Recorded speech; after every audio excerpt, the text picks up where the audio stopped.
చూడండి, ఇక్కడ చూడండి, రాష్ట్రంలో ప్రతి జిల్లాలో ప్రతి నియోజకవర్గంలో కూడా ఈ యొక్క అత్యుత్సాహం ప్రదర్శిస్తున్నటువంటి పోలీస్ ఆఫీసర్లకు,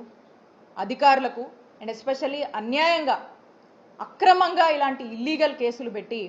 ఇబ్బంది పెట్టాలని చూస్తున్నటువంటి ప్రతి ఒక్కరు కూడా నేను చెప్తా ఉన్నాను, మా నాయకుడు జగన్మోహన్ రెడ్డి గారు మా జగనన్న ప్రభుత్వంలో ఏదైతే అంబేద్కర్ గారు రాజ్యాంగం ఇచ్చినటువంటి స్ఫూర్తితో చక్కగా ఇలాంటి ఏ రాజకీయ కక్షలు లేకుండా ఇలాంటి ఒక కక్ష పాలన అనేది పక్కన పెట్టి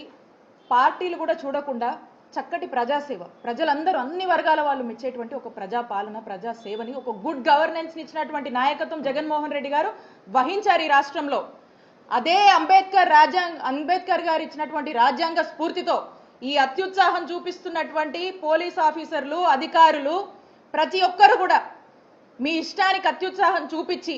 మా వైఎస్ఆర్ కాంగ్రెస్ పార్టీకి సంబంధించినటువంటి వాళ్ళ మీద ఇదే విధంగా మీరు దూకుడు ప్రదర్శిస్తే